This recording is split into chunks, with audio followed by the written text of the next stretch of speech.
what are the 7 OSI layers?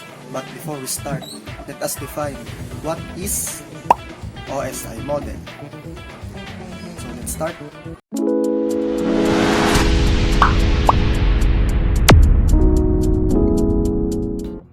What is OSI model? The Open Systems Interconnection OSI model describes 7 layers that computer systems use to communicate over a network. It was the first standard model for network communications adopted by all major computer and telecommunication companies in the early 1980s.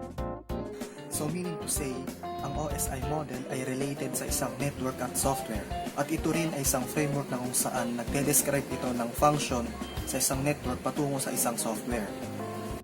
Sa isang OSI model, meron itong 7 different abstract layers which are physical layer, data link layer, network layer, transport layer, session layer, presentation layer, and application layer.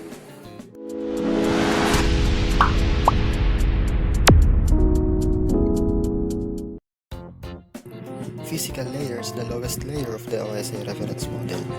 It is responsible for sending bits from one computer to another. This layer is not concerned with the meaning of the bits and deals with the setup of physical connection to the network and with transmission and reception of signals. The lowest layer of the OSI model is what we call the physical layer, which concerned with electrically and optically transmitting raw unstructured data that across the bits of network from the physical layer of sending devices to the physical layer of the receiving devices na kadalasan nating nakikita sa isang network hub, cabling, network adapters, and modems.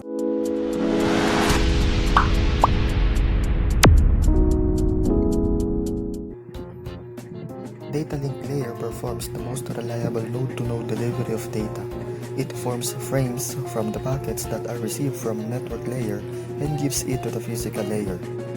It also synchronizes the information which is to be transmitted over the data. The second layer is the data link layer, which establishes and terminates a connection between two physical connected nodes of a network. This data link layer is composed of 2 parts. One is logical link control, which identifies the network protocols, performs error checking, and synchronizes frames. The number 2 is media access control that uses MAC address to connect 2 devices and defines the permission to transmit and receiving the data.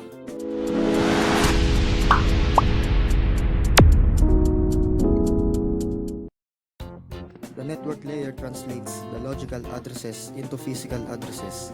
It determines the route from the source to the destination and also manages the traffic problems such as switching, routing, and controls the congestion of data packets. So pumunta naman tayo sa pangatlong layer, which is the network layer na ginagamitan ng IP address or Internet Protocol address. At kalimitan itong ginagamit sa mga router hubs para maka-access lahat ng mga data sa isa pang user.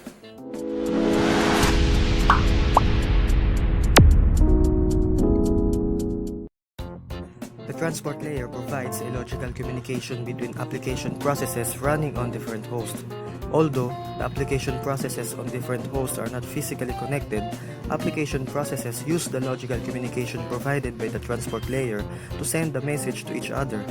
The transport layer carries out flow controls, sending the data at a rate that matches the connection speed of a device.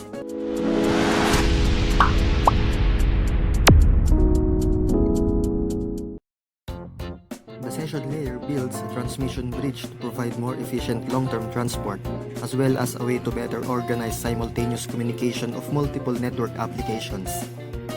The session layer creates communication channels between the devices, and it is responsible for any sessions like they remain open and functional while the data is transferred, and it is closed when the communication ends.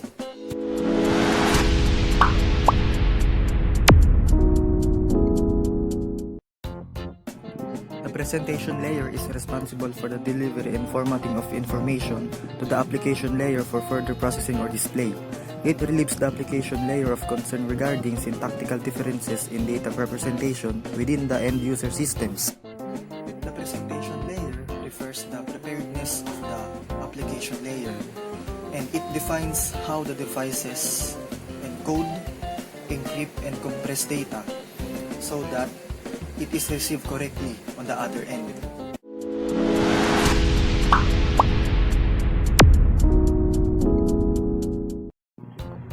The application layer is the highest level of open systems, providing services directly for the application process. Application layer interface directly interacts with the application and provides common web application services.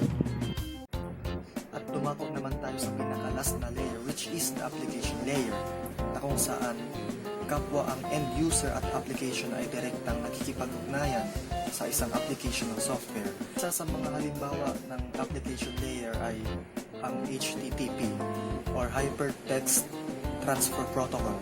Nakalimitan natin nakikita sa bawat link ng mga online websites such as Facebook, YouTube, or etc.